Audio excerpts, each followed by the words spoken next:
Hello students, नमस्ते।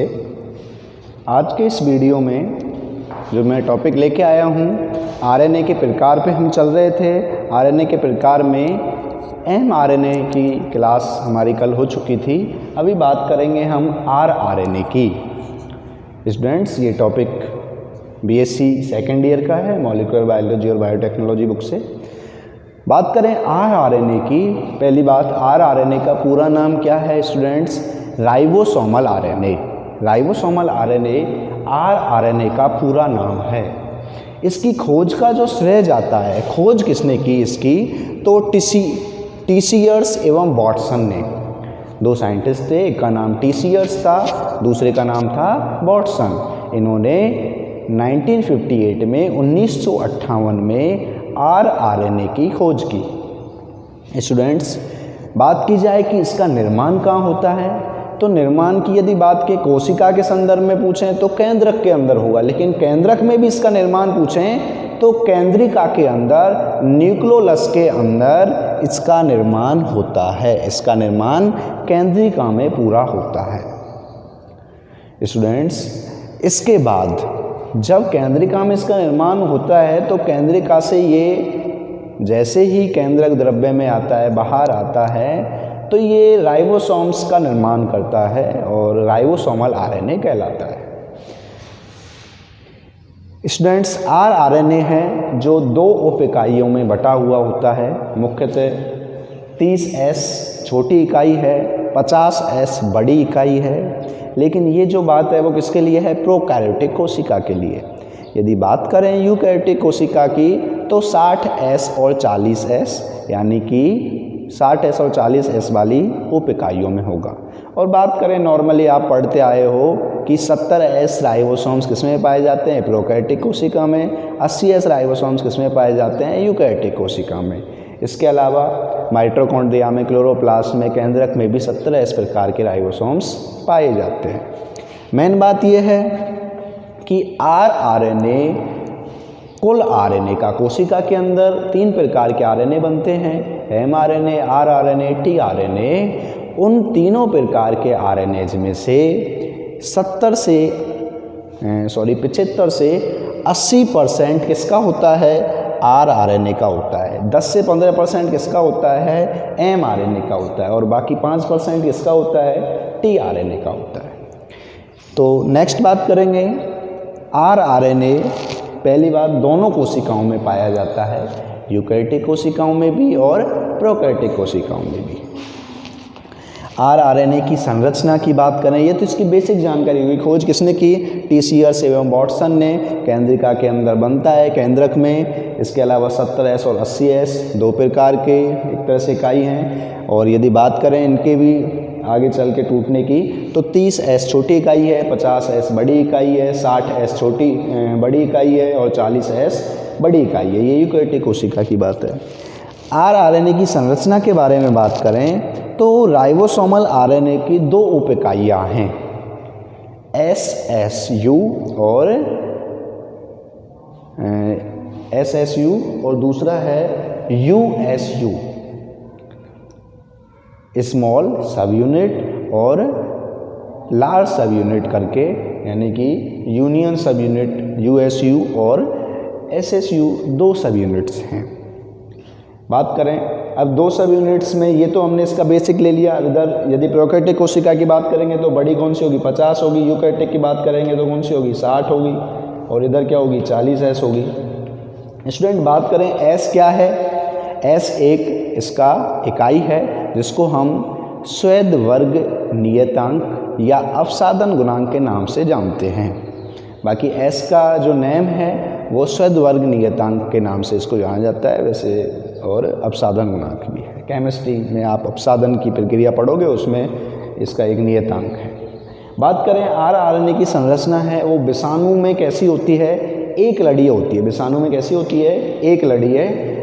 जबकि yeast में विखंडित आरआरएनए पाया जाता है। कंपटीशन का क्वेश्चन बनता है कि किस कोशिका में या किस जीव में विखंडित आरआरएनए पाया जाता है?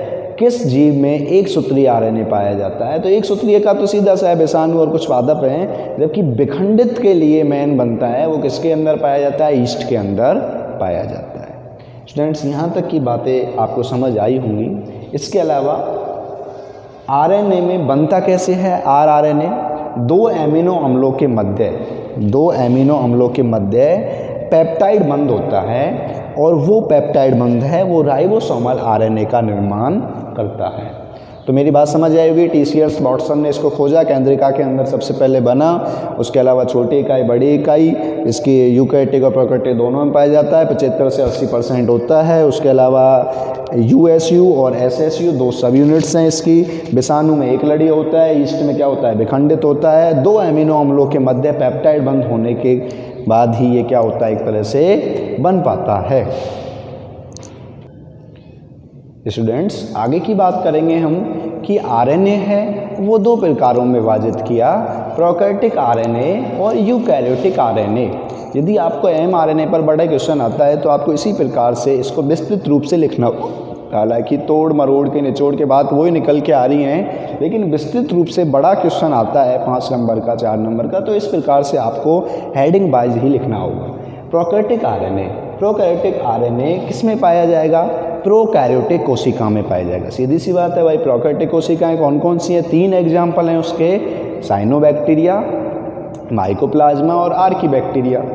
ये इसके क्या हैं? 3 बेस्ट एग्जाम्पल है प्रोकैरियोटिक कोशिका के। और उसमें कैसा आरएनए पाया जाता है? 70S प्रकार का आरएनए पाया जाता है। उस 70S प्रकार के आरएनए की 2 सब यूनिट होती हैं, 50S और 30S। और यदि वैसे बात की जाए तो 3 आरएनएज होंगे टोटल इसमें, 23S, 16S और 5S। कैसे? स्टूडेंट्स, ये बात थोड़ी समझने वाली है। सबसे पहले 70S को डिवाइड किया तो हमने 50S और 30S। 50S है, इसको डिवाइडेशन किया जाए तो ये किसमें होगा? 23S और 5S में, 5S में। और ये है वो किसमें हो जाएगा? 16S में। इस प्रकार से प्रोकैरियोटिक आरएनए की संरचना का निर्माण होता है। छोटी छोटी सब यूनिट्स से मिलकर ये निर्माण होता है। बात करें यूकैरियोटिक कोशिका की, तो यूकैरियोटिक कोशिका में 80S प्रकार का आरएनए पाया जाता है। कितने S प्रकार का? 80S प्रकार का पाया जाता है। 80S प्रकार का आरएनए है वो 60S में और 40S में टूटेगा। और 60S वाला है वो 28S और 5S में, और 40S वाला है वो 18S में। दोबारा रिपीट कर रहा हूँ मैं। एक बात तो कौन सी थी हमारी? एक बात तो थी कि 70S आरएनए है, 70S आरएनए 50S और 30S में, 50S 23S में और 5S में, और 30S है वो 16S में। जबकि यूकैरियोटिक कोशिका की बात करें तो 80S में, 80S है वो 60S और 40S में, और 60S है वो 28S और 5S में। उसके अलावा 40S है वो 18S में टूटता है। इसके अलावा इसकी संरचना कैसी होती है? तो बात करें इसकी संरचना की तो वो कुछ इस प्रकार की होती है। संरचना इसकी इस प्रकार की होती है। एक तो ये तो छोटी सब यूनिट SSU और ये USU, 2 प्रकार की यूनिट हो गई। बड़ी यूनिट, लार्ज सब यूनिट और स्मॉल सब यूनिट। इसके अलावा इसमें यहाँ पे ये बाइंडिंग साइट होती है जहाँ पे बॉन्ड बनता है। इसके अलावा इसमें 3 साइट और होती हैं, E साइट, P साइट और A साइट। ये तीनों साइटें जब आप अनुलेखन की प्रक्रिया पढ़ोगे, अनुवादन की प्रक्रिया पढ़ोगे, तीनों साइटों का वर्णन मिलेगा आपको। E साइट, P साइट और A साइट, ये तीनों किसमें होती हैं? आरएनए की संरचना में होती हैं। इस प्रकार से आपको आरएनए की संरचना प्रोकैरियोटिक एवं यूकैरियोटिक में डिवाइडेशन मिला। उसके अलावा आपको पता लगा कि आरएनए है वो किस प्रकार का होता है। अब हम इसकी बात करेंगे विशेषताओं के बारे में। स्टूडेंट्स, अब हम इसकी बात करेंगे विशेषताओं के बारे में। तो आरएनए की मुख्य विशेषताएं क्या हैं? आरएनए की मुख्य विशेषताएं हैं, ये एक तरह से mRNA और tRNA के बीच की लिंकेज का काम करता है। कैसे? mRNA से जो मैसेज आए हैं उन मैसेजों का कन्वर्टेशन होके केंद्रक के अंदर क्या बन पाते हैं? राइबोसोम्स बन पाते हैं। और ये राइबोसोम्स हैं वो आगे जाके किसका काम करेंगे? प्रोटीन संश्लेषण का। लेकिन प्रोटीन संश्लेषण की प्रक्रिया के लिए राइबोसोम्स के जरिए से जो कोडॉन्स बनेंगे या जो कोडॉन्स tRNA देता है, वो भी यहीं से ही सबमिट होंगे। एक तरह से टीआरएनए से, और टीआरएनए को तो कोडॉन्स का काम करवाने के लिए, और एमआरएनए से जो मैसेज आए हैं उनसे राइबोसोम्स बनाने के जो कार्य करवाता है वो कौन करवाता है? आपका आरआरएनए करवाता है। आगे की इसकी जो बात है आरआरएनए की, वो ये भी है कि ये प्रोटीन संश्लेषण का मुख्य कार्य कर रहा है एक अंतःप्रेदव्य जालिका पर। अंतःप्रेदव्य जालिका दो प्रकार की होती है, एक तो खुरदरी अंतःप्रेदव्य जालिका और एक चिकनी अंतःप्रेदव्य जालिका। तो खुरदरी अंतःप्रेदव्य जालिका पर राइबोसोम्स यदि इकट्ठे हो जाते हैं तो वो क्या एक तरह से आरआर रफ होगा, और वो किस कारण से हो पाएंगे? आरआरएनए के कारण। मतलब राइबोसोम्स का निर्माण कौन प्रेरित कर रहा है? आरआरएनए। स्टूडेंट्स, इसके अलावा विषाणु में जो आनुवंशिक पदार्थ का कार्य करवाता है, एक लड़ी है जो डीएनए बनाता है, आरएनए बनाता है, आनुवंशिक पदार्थ बनाता है, वो भी आरआरएनए के कारण ही संभव है। तो ये इसकी कुछ खास विशेषताएं हो गई। आशा करता हूँ आपको ये वीडियो समझ आया होगा, इसलिए लाइक, शेयर एवं सब्सक्राइब करते रहें। धन्यवाद स्टूडेंट्स।